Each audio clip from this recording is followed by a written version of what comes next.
Ladies and gentlemen, welcome to this first G.A.P.P.A.P web chat. And it might be the start of an open think tank. We try to create a world community here, talking about global agricultural politics and policies from an African perspective. It's a ludicrous acronym. Well, it's a ludicrous. It's a nice joke to create such a long acronym, but it is very serious. We want to talk about Africa from an African perspective.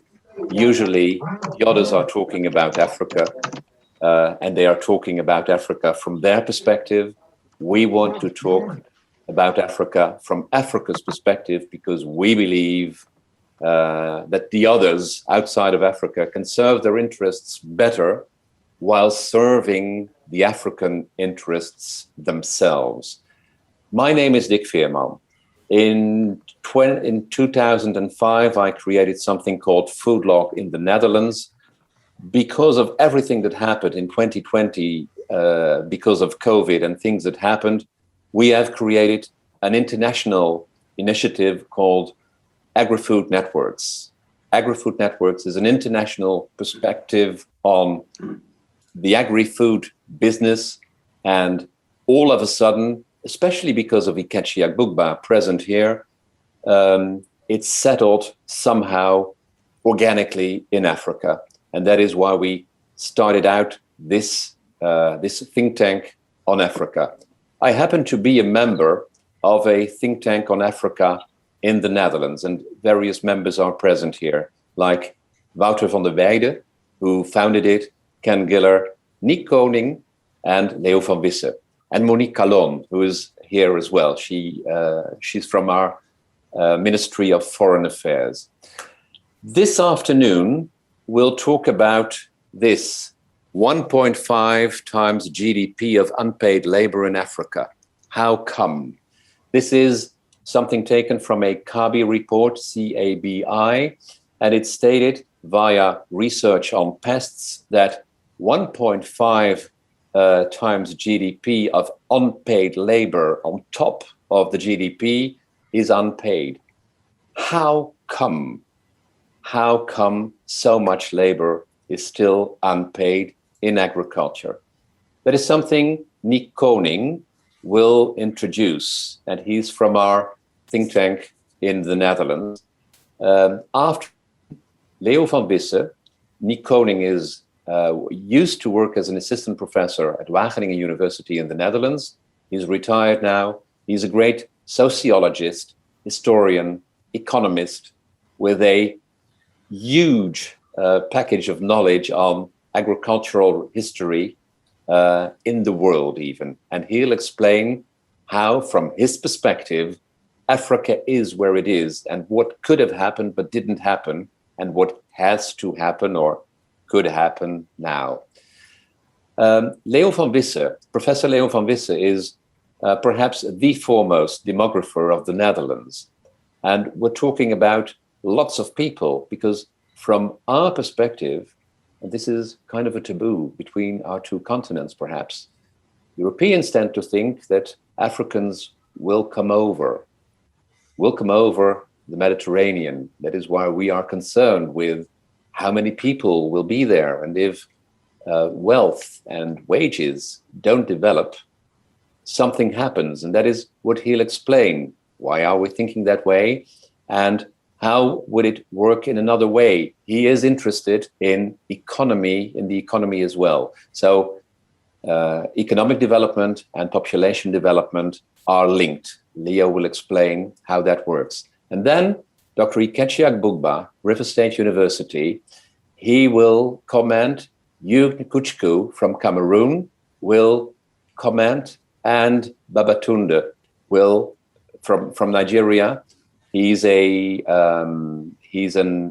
coach for farmers, works for exporters, really boots on the ground. They will comment on the wide perspectives Niek and Leo will present, because in the end, I guess there is something as a white perspective and a black perspective, and we try to bring them together, as I said in my introduction, in the interest of Africa. not of the others. We want to bring those perspectives together.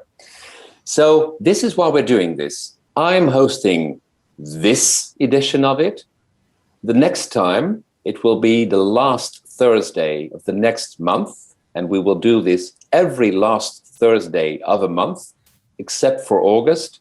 It will be Nancy Ilo Naji from Nigeria. She's a presenter of The Money Show on African Independent TV. And there she is, Nancy. I'm happy to see you. You will be presenting the second one. Please open your mic and tell us who you are. Hi, Dick. Thank you very much. Good afternoon, everyone.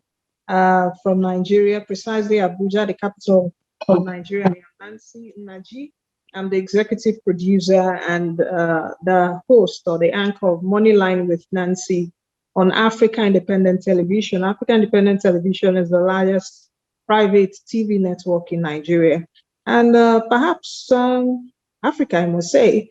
So I run the business program on Africa Independent Television, a business and economic program named Moneyline with me every Monday to Friday, 11 a.m. to 12 p.m. Nigerian time. I'm also the founder of African Economic Congress. That was birthed in 2019. It's a forum whereby we gather Africans to discuss, to have conversations around Africa's development and somehow, think around Africanized solutions for Africa. So in a nutshell, that's who I am. It's nice joining you today. I hope to host the next one in July. Thank you, Dick. Thank you, Nancy, and good to see you. And for our Dutch viewers, you are a bit like RTL in Europe and in the Netherlands. Are you familiar with RTL? Not exactly. Okay, it's a huge channel. It's a commercial channel in Europe, and especially it's in the news now. But let's not talk about that. Will, thank you. Let's bring in Nick Koning now. Nick, the floor is yours. I'll go away. Full screen will be for you. Please explain, where is Africa from your point of view as a sociologist, historian, economist, with regard to developments that happened elsewhere. The floor is yours. And please, audience, welcome Nick. I'm going to say, I'll applaud him, I'll do it. Let's not applaud all of us, because that'll be a lot of noise. Nick, the floor is yours. Okay, Dick. There is the two of us. Leo's field is demography and social geography.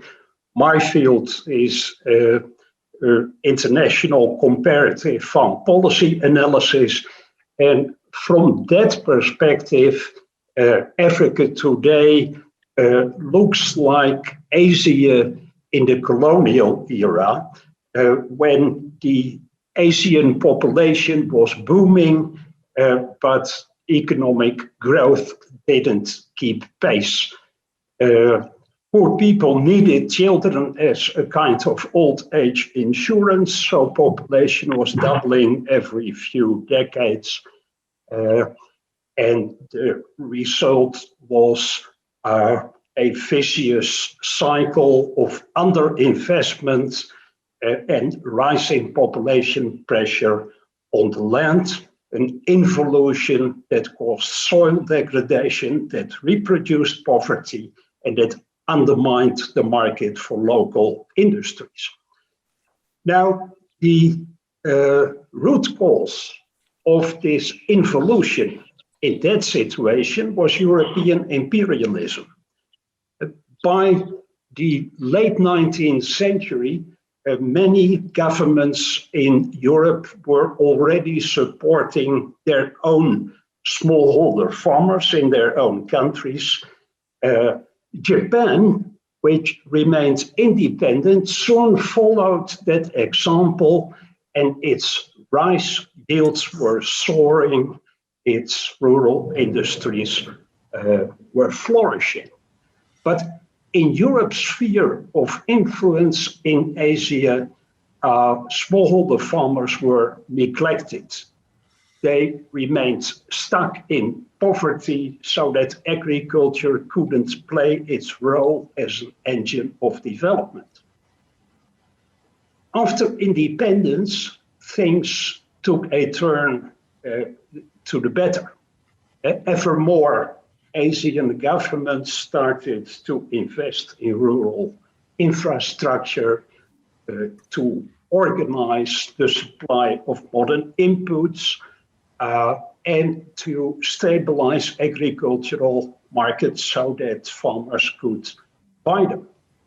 This policy U-turn was eased because at the time the Western powers still condoned developmental policies in their former colonies. The outcome was the Green Revolution, which paved the way for rapid industrialization. Asia became the new workplace of the world. The village poor found jobs outside agriculture, so that the development of viable smallholder farms was not hampered by the crowding of people on the land. Women got education and new opportunities. People didn't need children anymore as old age insurance, so population growth slowed, and the vicious spiral was finally broken. Now, how does Africa fit in this international comparative perspective? Like in Asia, the colonial governments failed to support local farmers. But unlike in Asia's densely populated lands, land abundance still provided a safety valve for population growth in most places. So Africa didn't immediately fall in the evolutionary trap. In the 1960s, incomes per head in sub-Saharan Africa were still higher than in China or India. But over time, population increased, land grew scarcer, and increasingly agricultural development has come to depend on sustainable intensification through modern inputs. And that means higher yielding seeds, it means new means for pesticides, and maybe most importantly, it meant fertilizer. Even fertile soils need fertilizer to avoid soil degradation if you intensify the use of the land. But the difference between South and East Asia and Africa is that Africa has much more poor soils. And there you need additional amounts of fertilizer to raise the yields above the quite low levels that the land can naturally produce.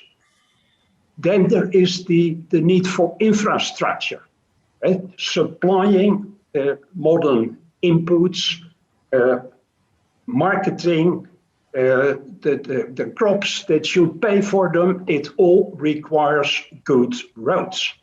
But due to the low historical population densities in Africa, road systems in most African countries are less developed than they were in Asia, even in the colonial era.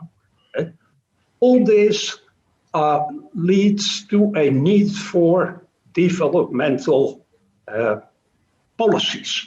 Without massive investment in rural infrastructure, without well-organized input supply, stable agricultural markets, modern credit, etc.,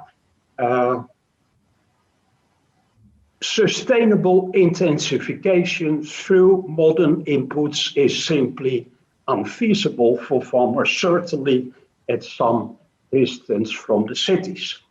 Now, unfortunately, unlike in Asia, supportive farm policies have not been forthcoming. And mainly we think by three reasons.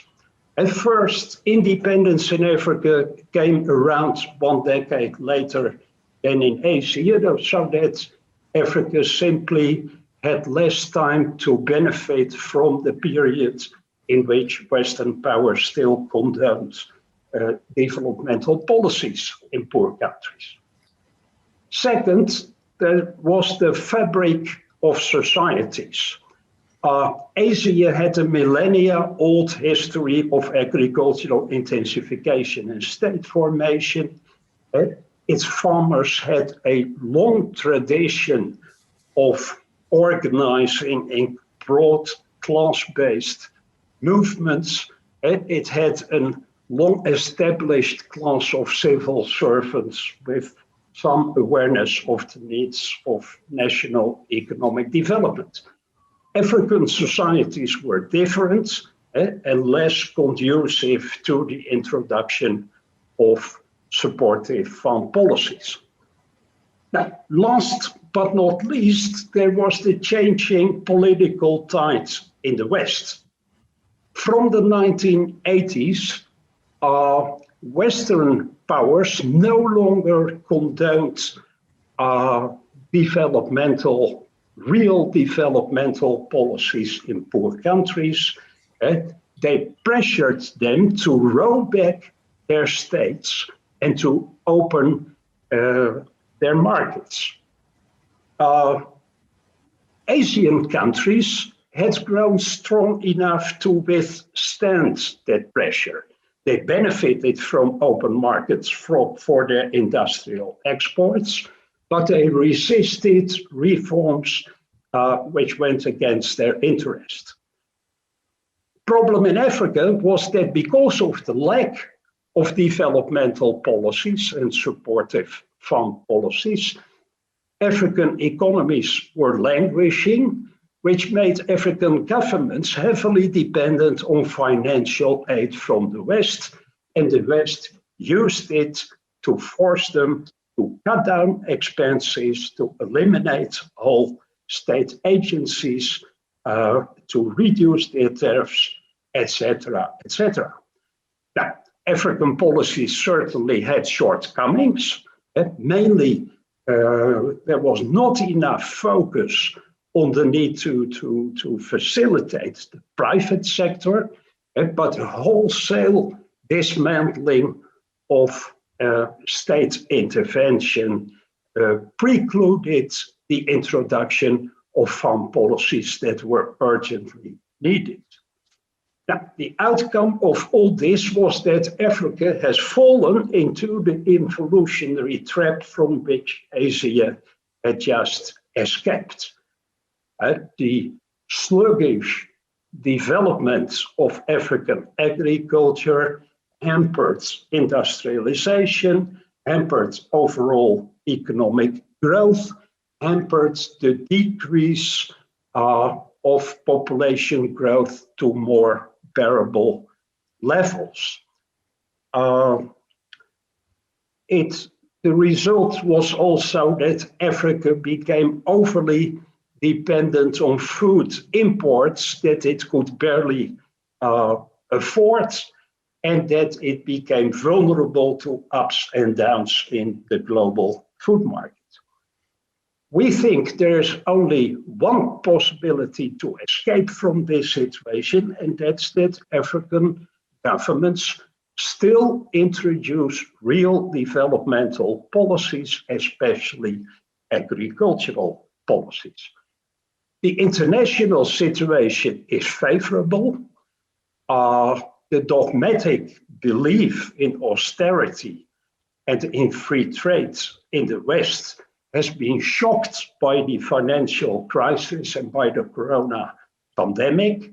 The rise of China as an international player has loosened the financial grip of Western capitals on African governments.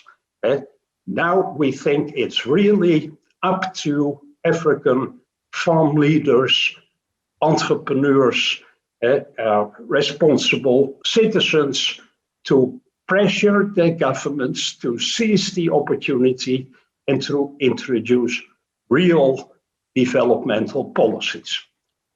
Now, next to economic policies, we think that educational and public health policies can play an important role, and that will be discussed by my colleague Leo. Thank you. Okay. Dick, shall I continue? I have to unmute myself, but yes, Leo, please come in. And Nick, thank you very much. And please don't hesitate to ask your questions. You can do that in the chat. Leo, the floor is yours. Okay, thank you, Dick. First, I'm happy to participate in this important meeting where Africa meets European scholars. I hope something new will come out of that, and I'm very happy to participate in that. You may think, what is a demographer doing in this group of people? Well, the reason is that I participated in this think tank where the key question addressed was, can Africa feed itself? And that is, of course, a question with many dimensions, agriculture, economics, development, and population as well.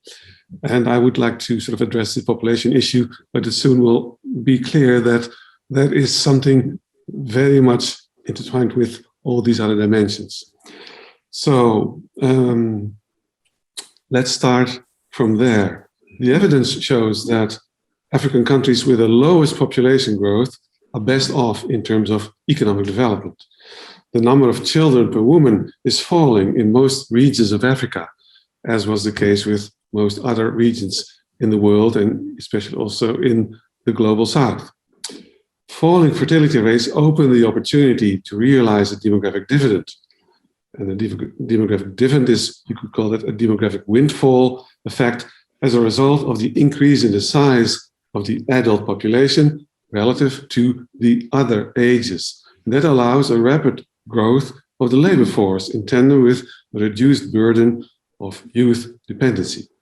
And that may result in a one-time boost in economic development, which has happened in many regions in the world.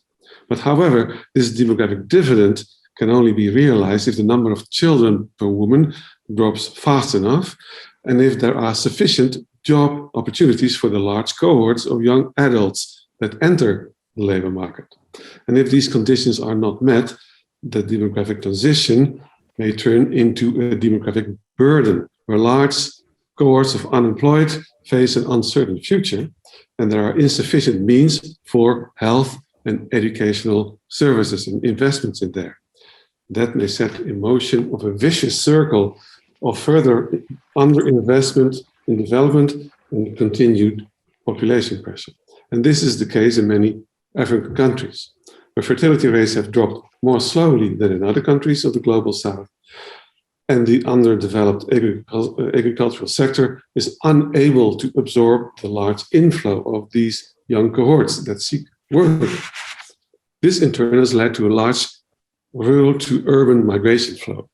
And that is driven not by the opportunities in the large cities, but by the lack of opportunities in the origin villages. Adequate family policies may help to break this vicious circle.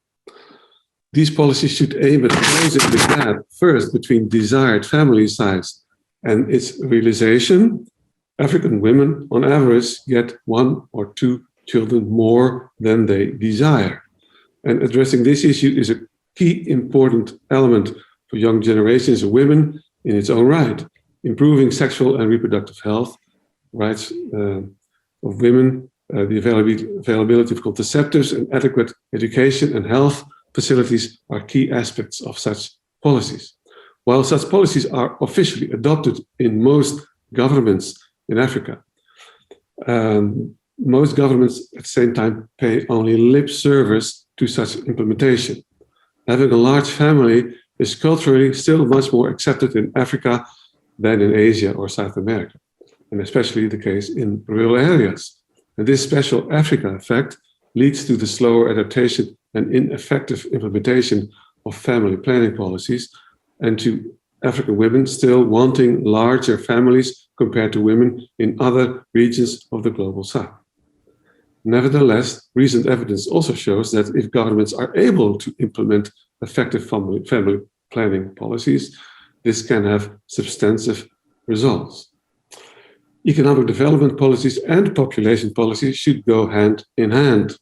Effective economic policies next to economic growth will also have a strong dampening effect on population growth, but it will not necessarily address the key issues around sexual and reproductive rights and health. Effective population policies, on the other hand, will only create the opportunity for a demographic dividend, but its realization of this dividend depends on effective agricultural and economic policies to create a viable agricultural sector that is able to feed Africa's population, and to new jobs outside of agriculture that provide the large cohorts of young adults a new perspective. Okay, thank you. Thank you, Leo. And now, I have to unmute myself properly. Leo has spoken about this demographic dividend that is so important. Nick has shown agriculture is very important in the development, in the well-being, in a sound and healthy society. Agricultural development is very important as the foundations of a society. And now, Hugh Nukuchku I need to introduce you properly. G.A.P.P.A.P from River State University and Babatunde from Futex. They will, and he has founded the Public Policy in Africa initiative. They will comment on what Nick and Leo said. And you will start. So the floor is yours. And please, Julia, bring him in full. Fade me out. Thank you so much, Nick. Thank you for inviting me to this meeting. Thank you to Leo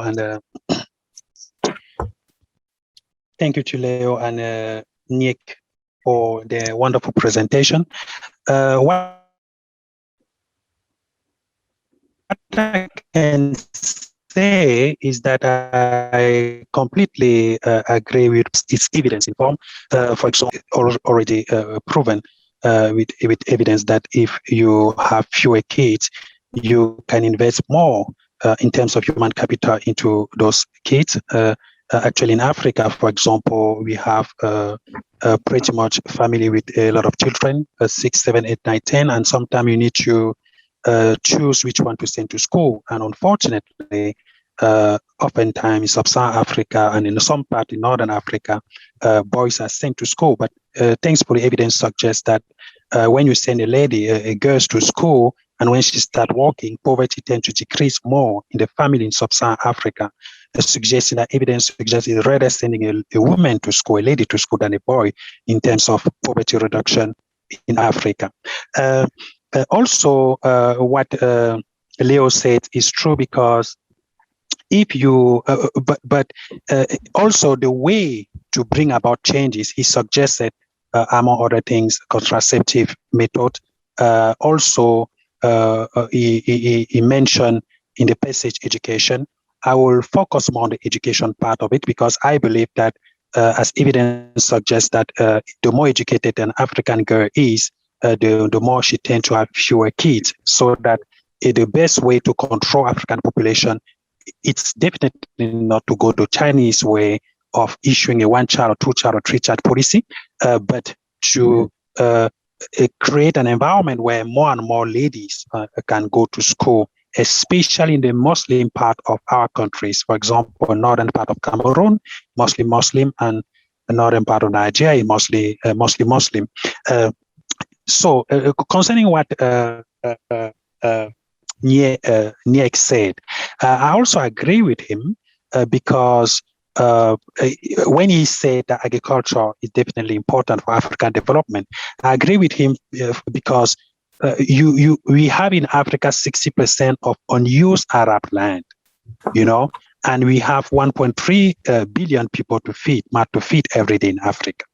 So also about more than 50% of households in Africa have, in sub-Saharan Africa to be specific, have some kind of a small land. Yes, sir. Hello, can I carry on? Yes, you can. It was Babatunde who received a phone call. Please continue, Hugh. Okay, I was saying a lot of households in Africa, more than 50%, sub-Saharan Africa to be specific, have some kind of small land that most or a large percent of them don't use it optimally. So we have opportunities to leverage on lands, Arab land and stuff like that, because most households have some kind of land to develop agriculture. But if you look at our educational program in Africa, most of them was transferred to us during colonization time. For example, we need in Africa people who know how to raise fish commercially and agriculture commercially. We don't teach that at school. We have agricultural school, yes, but they don't really teach the practice of it. Also, the fewer who manage to study agriculture in Africa, when they come out, they don't have access to bank loan. So we should create an environment where banks are comfortable giving loans to agricultural students so that they can invest in the agricultural product because there is the demand. The food market in Africa is $1 trillion, meaning there's a lot of money to make, and also to focus on manufacturing, food manufacturing. This is what I can say on both presentation. But one thing that I want to add, if you allow me, is to say that what Leo and Nick advise, like policy prescription that they have suggesting, for example, contraceptive method, focus on education and stuff like that, demographic control, can only works if in Africa we close the data gap. Because in Africa we know broadly what to do. For example, we know that we should send more girls to school, but we don't know how. We need targeted intervention. And for that, because targeted intervention save on money, because they are affordable, efficient, and because we don't have money in Africa, we rely on a lot of our budget, like 30 to 40% of Rwanda budget is financed by the World Bank. I mean, meaning Rwanda development is pretty much financed by development aid, which isn't normal. It should be financed by human capital, Rwanda human capital. So we need to close the data gap in Africa, invest in research, for targeted intervention, so that we can know exactly how to go about implementing in an efficient way these policy prescription that Nick and Leo have suggested. Thank you so much. Thank you, Hugh. Babatunde, would you step in Yes, Babatunde, please step in. So, thank you so much. Thank you for inviting me. And Babatunde, to introduce you, and I'll introduce you, and you'll correct me. So you're an advisor in the field, boots on the ground. You train farmers and you work for exporters, and yet you have a very clear insight in international policies. Is that a way to present you? It's better. Great. So thank you, Nick. Yes, I actually agree with Leo and Nick, what they've said. But one key thing with regards to the topic, one key thing we should understand that why the unpaid labor and who are the unpaid labor and how do we bridge the gap? See, the recommendation they have given, very good recommendation, but one key thing is the problems of Africa can only be solved using Africa method. It's a long work, but it starts from somewhere.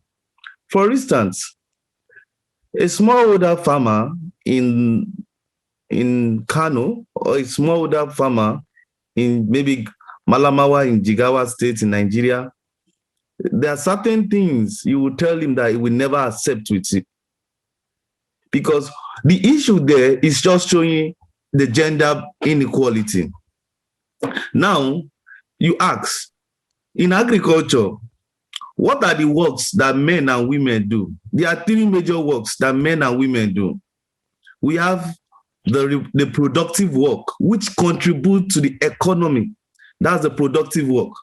But you see, most of the productive work of men has been recorded in our GDP, whereas the productive work of women are being reduced, for instance, and sometimes some of them don't have equal access to wages.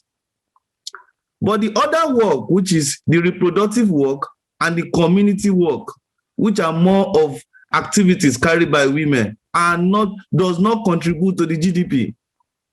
And that is where it starts from. What goes into the GDP?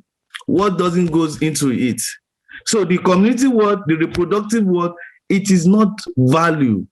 It is being seen as unpaid work. And how do we change this mindset? How do we change it? It boils down to from the grassroots. And I know for over a few years now, we clamor for gender equality from the grassroots, the state level, the federal level, the continent. We talk about equality. But what does equality really mean? I think that is where we should, because for first thing I believe that could be solved is developing programs that are all inclusive. See, equality is not about women only. Women empowerment should not focus only on women, because women and men will always live together in the society. It starts from how do men view women in the agricultural community. That is where it starts from. And I think going forward, what we need to do is to develop programs that are inclusive, all inclusive, where men understand the place of women in the society, ensuring that women and men have equal access to this opportunity. Whereas we develop programs that we understand gender equity, that is fairness. Understanding the needs of women and the needs of men are different. That is how to bridge the gap. Understanding the fact that strategies to meet the need of men and strategies to meet the need of the women are different. That is how we meet it. That's how to bridge the gap. See, everyone must have choice. Men, women must have choice. And the choice must be given. They must have the power to make the choice. They must have the assets and the control of resources by both men and women equally. That is where it starts from. I think because if you say, let us reduce the number, maybe policy that restrict the number of children they give birth to, it's not possible. Because it is not possible. You can't. It's a real war. Because those ones are just symptoms. Those are not the root cause. The root cause starts from the mind. The mindset, my perception, the way they think, the way they see themselves, the way they perceive the gender of women. That is where it starts from. Because, when also we reduce the burden on the women, especially as regards the reproductive work and the community work, where we can reduce it so that women will have more time to contribute in the economic activity, which is the productive work. When women have more time to themselves to be involved in the economic activity, that is where they can contribute to the GDP, and that is where they can recognize it. So the private sectors, they have their role to play. The government has their role to play. The NGOs have their role to play. So it now depends on these stakeholders to actually brace up and actually do what they are meant to do. Except we'll just be there, just saying the same thing and playing lip service. The truth is that we know the solution. And the solution starts from we accepting responsibility that we all have the roles to play and designing a programs that is all inclusive. Thank you. Okay, thank you. Thank you, Babatunde. And is it everyone has his role or her role to play? And why don't they all play their roles? Several reasons that they don't play their role.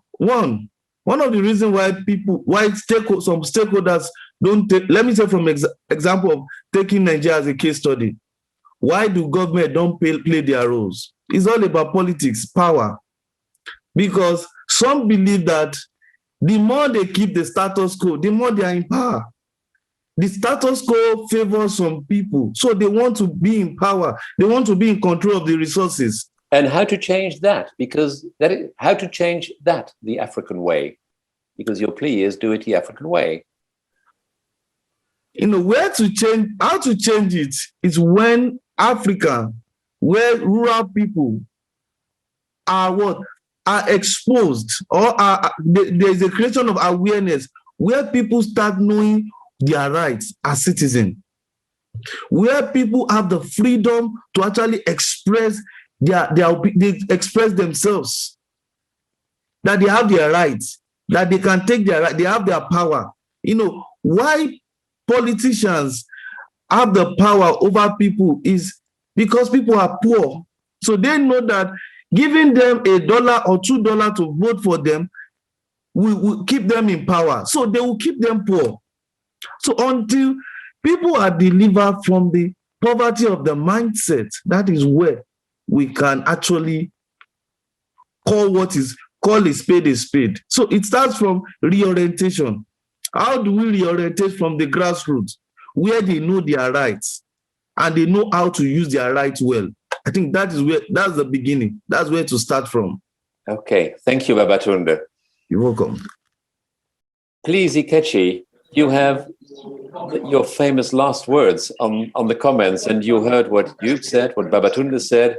What do you think? And please comment on Hugh and Babatunde as well. Thank you very much for this opportunity. I must really commend the last speaker, that is Babatunde, with respect to when he mentioned about the mindset change, which touches on value reorientation. Like I will always, talk about economic growth and economic development. They are not the same, but they can be the same at some point, but they are not the same.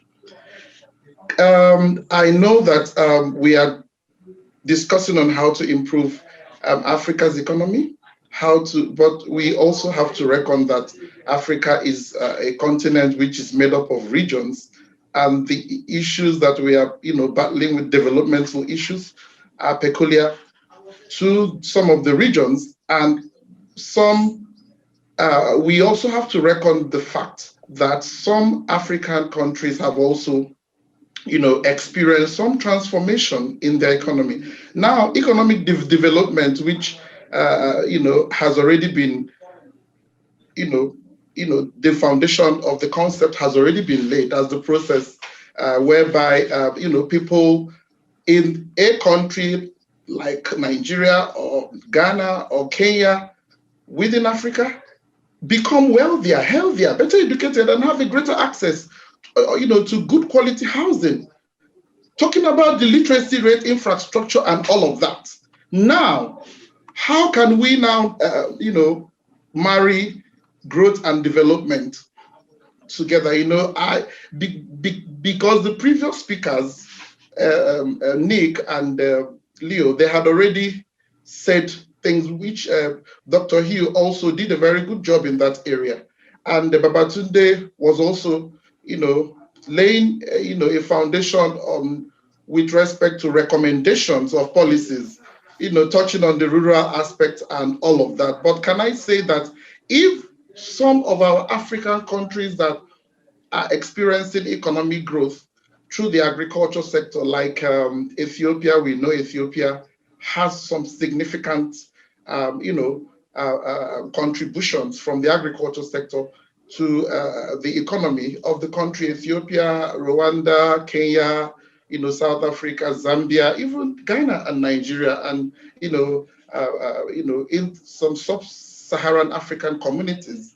Yeah, we can see that if the GDP in the livelihoods of the people are not trickling down to these issues of the health, education, security, employment, and the political aspects. If it doesn't touch on that, then how can we now say that we are developed? So we need to design an integrated, comprehensive, we need to think of designing, and it has to be integrated. It has to be like having a holistic approach to tackle the socio-economic and as well as ecological and political, tones to it, and then trying to bring about implementation of those efficient and effective policies with inputs from, the key sectors of the society, which we have already mentioned. So remember that not just the government, we had mentioned about the government, we had mentioned about the private sector, just like the previous speaker said. We have mentioned about the NGO. What of the Africans in diaspora? We forget them. Most of the Africans in diaspora left Africa, and they are in foreign nations, contributing also to the economies of those nations. They are a formidable force. They are a force to reckon with in this transformation, and I'm happy to be part of them. And I tell you that very soon you will see this needed transformation unlocking in Africa, and I'm also very happy with the foreign, with the way countries, foreign nations like even the Netherlands are also coming in. So coming in to share knowledge on how to unlock this transformation. Yeah. Okay. Yeah. So let me stop here for now. Thank you, Ikechi. Something is being suggested here, gets together with, I think also Babatunde's plea for everyone has to play his role, and he said it with a lot of enthusiasm. We need to get together. We need to talk, and in order to get started, that is kind of the impression that is coming to the surface, I think. Let's now open the discussion, because it's 12 to 6 Dutch time, 12 to 5 Nigerian time, Cameroon time. Let's open the discussion, and we've been guys talking here. Someone from the audience, I'd like to ask Edobong, would you comment as a woman and as a black woman to what these white and black guys have just said?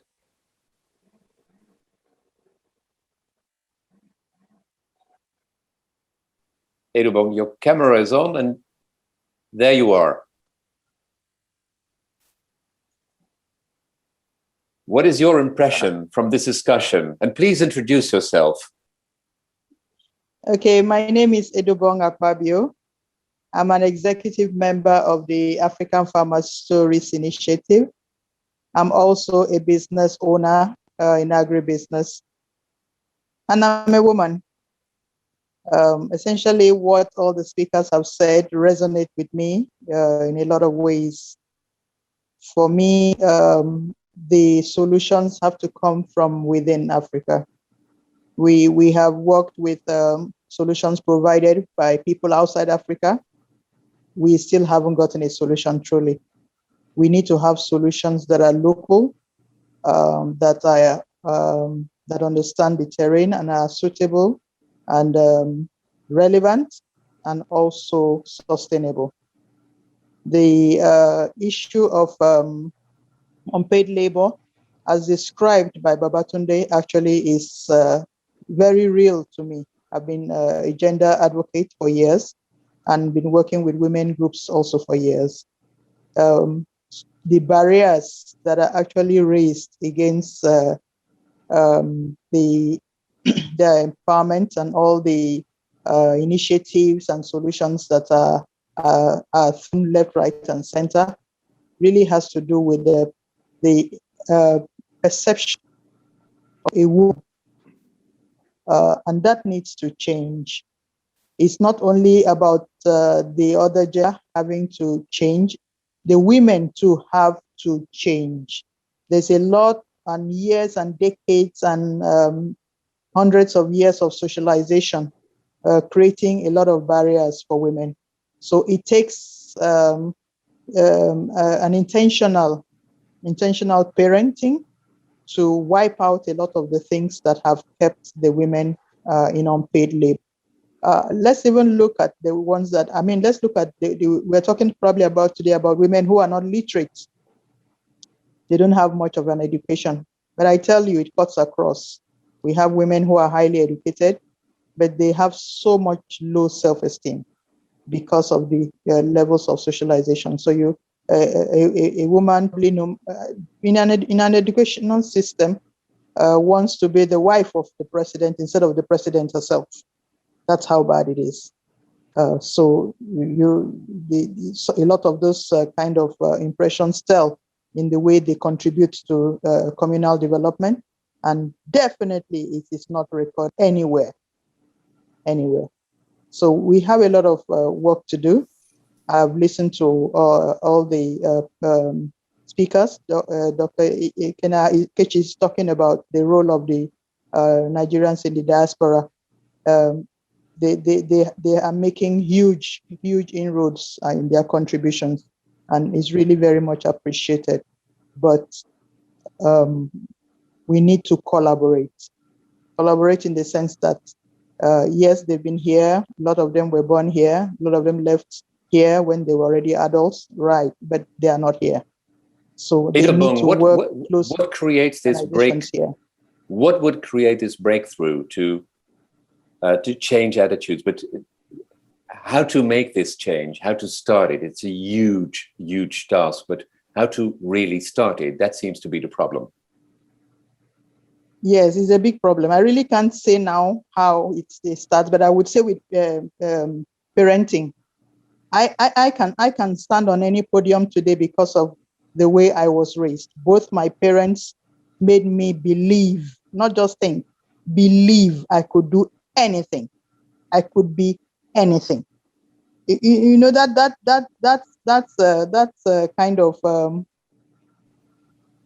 huge for a child. So fearless, going through anything. I would never even think that there's any gender different from me. I couldn't think that there was anything my brothers did I couldn't do. My parents ran a unisex home. So what my brothers did, I did. What I did, they did. They could cook, I could cook. They could do laundry, I could do laundry. They could wash my dad's car, I could wash my dad's car. They could iron my dad's clothes, I could iron my dad's clothes. So when it comes to domestication, both of us were on the same page. When it came to schooling, both gender had the same opportunities. So I didn't see much of the lines drawn gender-wise until I came out to school at higher education anyway. So I think what happens is we need to work on intentional parenting because it starts from the home. It actually starts from the home.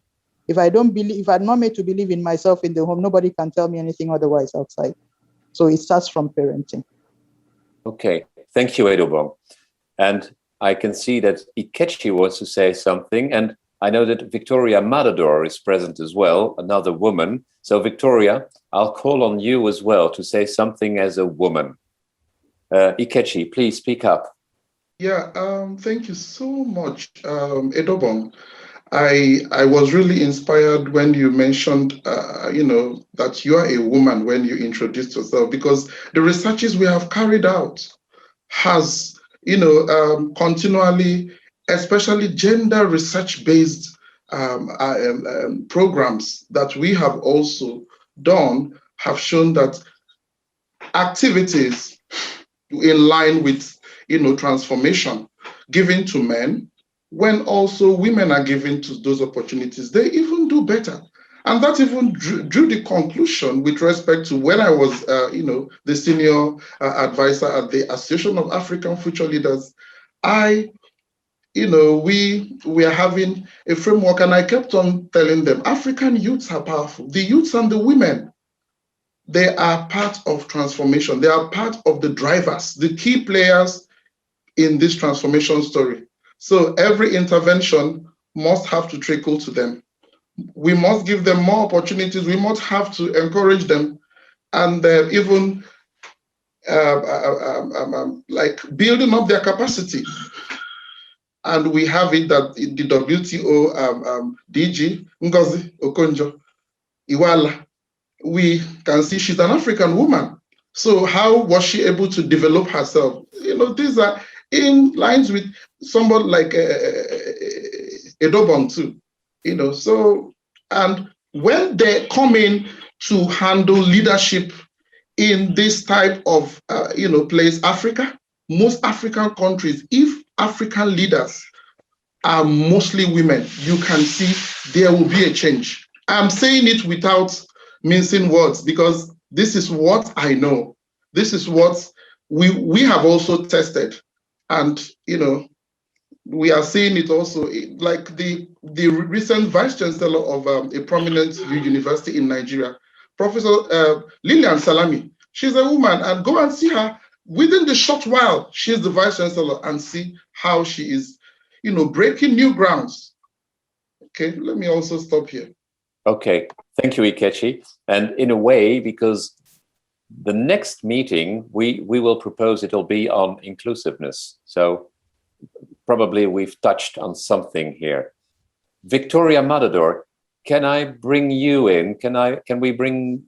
Are you prepared to be? There you are. Hello, Victoria. Hello, Dick. Hi. Thank you so much. You caught me unaware. Okay, so share your views, please. My views. So I would say they're in two distinct parts. One, I like the touch of Babatunde that says all-inclusive relationship. Yes, I am a woman. I'm proud to be a woman, but I first see myself as a human before a woman. And until we start seeing ourselves in that light, we cannot even orientate our children in the right way.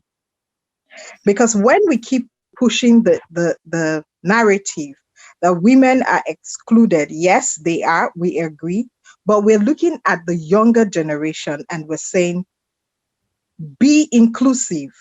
But if you keep reminding them that they're excluded, they keep feeling excluded because it's a psychological thing. Having said that, when it comes to agriculture and the economics, I would say that women are great entrepreneurs. They understand the business side of things, and they know how to play as team members. And that is why everyone is clamoring that they should be given the opportunity to lead and to push agendas forward. If you look at businesses that are led by women, you would see the impact, whether in agriculture or outside agriculture. You can see the growth that that company achieves. In agriculture, women do most of the work. The supply chain in Nigeria, I'm speaking from the Nigerian side, is controlled mostly by the women. When women refuse to go to farm gate to pick eggs, we suffer egg glut. When women refuse to go to the farm to also pick the shea nuts, we have issues with shea butters. These are the critical things we need to highlight and trumpet rather than focusing on the gender itself, but more about how the people, the humans within the supply chain are empowering the entire value chain. And we could see the disconnect that occurred during the pandemic when these women stayed back at home. Yes, the men were the ones driving the trucks. However, the women weren't actually carrying out the trade. When we start looking at all this economical impact that women bring to the fore, then we start talking really business. I'd like to stop for Amen, now. Victoria. Thank you very much. And now it is 6:01, 5 Nigerian Cameroon time. This was a wonderful discussion. What I take home from this is we do agree with what Nick said, what Leo said. We do agree that it is the right view, but then comes how to do it and where are the technicalities. And what we see is, from what we just heard, it's in the sociology. How do people, what are our roles? And especially linking to the last speaker, to Victoria Matador, you have to understand who is doing what and work from there. And that links with Babatunde probably as well. Do it the African way, understanding who's doing what, and work from there and share, talk, start, do it. So that is my my attempt to sum it up. There are some minutes left. I have the impression that we can start a discussion now, but perhaps we should stop it here. But who wants to say something to have a final comment? And I'll say the last Thursday of next month, Nancy will host. I'll just be present in the audience. And we propose to talk about inclusiveness and the theme just evoked, the role of women and the role of man, man's needs, women's needs, human needs to create a decent living in Africa. Who has a final question, remark? The floor is yours, and please speak up.